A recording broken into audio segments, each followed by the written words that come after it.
Hello, this is the second week of Radical 7. One of my goals was to learn Spanish, so I looked it up and it's Radical Siete. My accent is really horrible, but I found this website. It's a function of Google, but it translates whatever you want to say in English, it translates it to Spanish for you. So I've been playing around on that.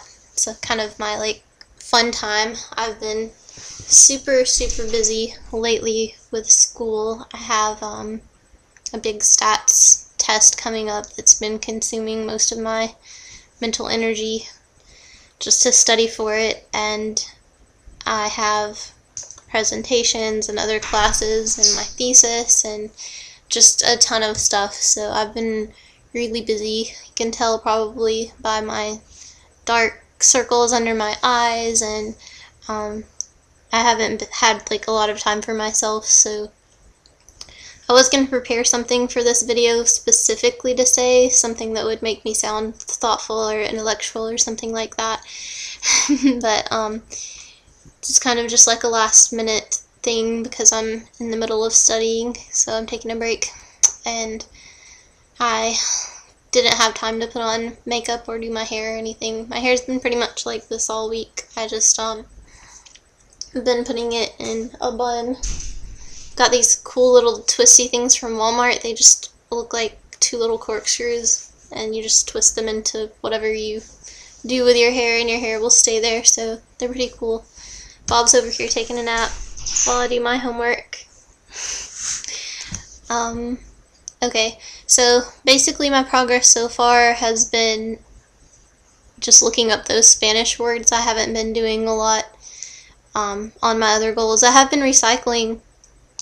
That was my economic wellness goal because I drink a ton of sodas, so my goal is to recycle every single one that I use. That's a really hard goal when you drink as much soda as I do.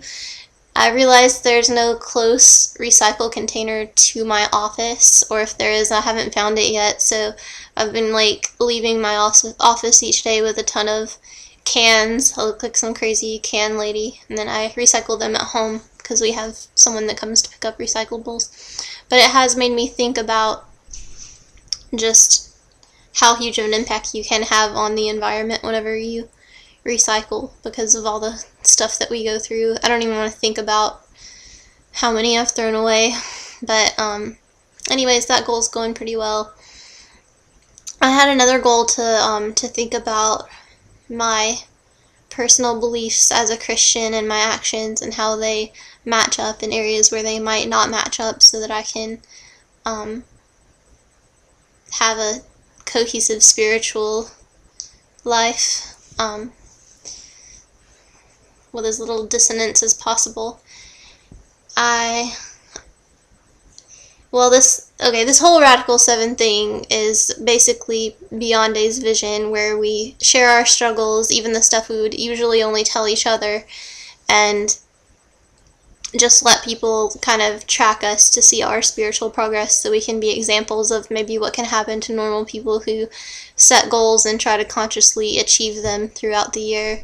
It's my understanding of it. So usually I wouldn't talk about this, but I have been having some trouble this week spiritually just because I miss my family a lot, and I love my family, but a lot of them are super conservative in their Christianity, which is fine with me. You know, it's their life, their belief system, but I am pretty liberal, and sometimes our views don't mesh, to say the least.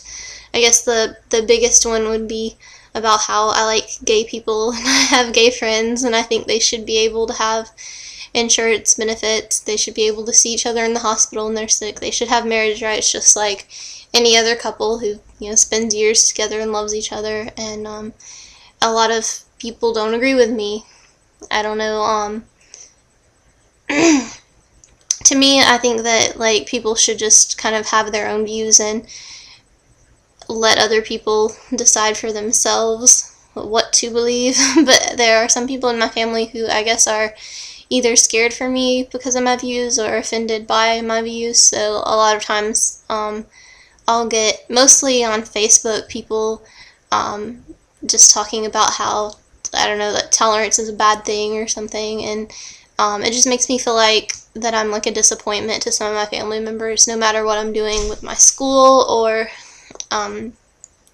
with my life. Just the fact that I disagree with them makes them like mad at me or something. I don't know if this is how they really feel, it's just kind of how it comes across to me. So spiritually, for me, that's really hurtful, because I do think a lot about my beliefs, and I've come to my conclusions through prayerful consideration, just I'm sure the way they have as well. And I don't think all Christians have to agree. I don't think that God loves them more when they're right or me more when I'm right or anything like that, because we're all on separate journeys and they don't know what's going on with me, just like I don't know what's going on with them in their spiritual journeys. So, I do receive a lot of love and support from my family, and the love is what is most important to me, because when you are a family, even if it's a family of like a sisterhood like with his, when you love each other, you can have different opinions, and you aren't going to, leave each other or stop talking to each other because you love each other, and that's what it's really about.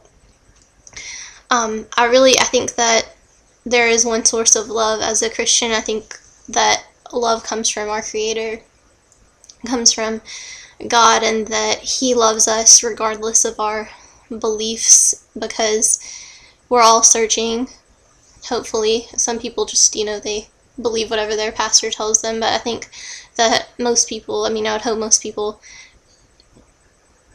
do try their best to find meaning in their religion. And I think that God loves us regardless of what denomination or belief system that we buy into, whether we're conservative or liberal or what have you. So I just try to keep that in mind, and it helps. It is hurtful when I feel like people are judging me, but I guess they might feel hurt too. So that's just a struggle that I've been going through lately, this week, especially missing my family, but still having some tension there as well. But I share this because maybe it'll help somebody else, you never know.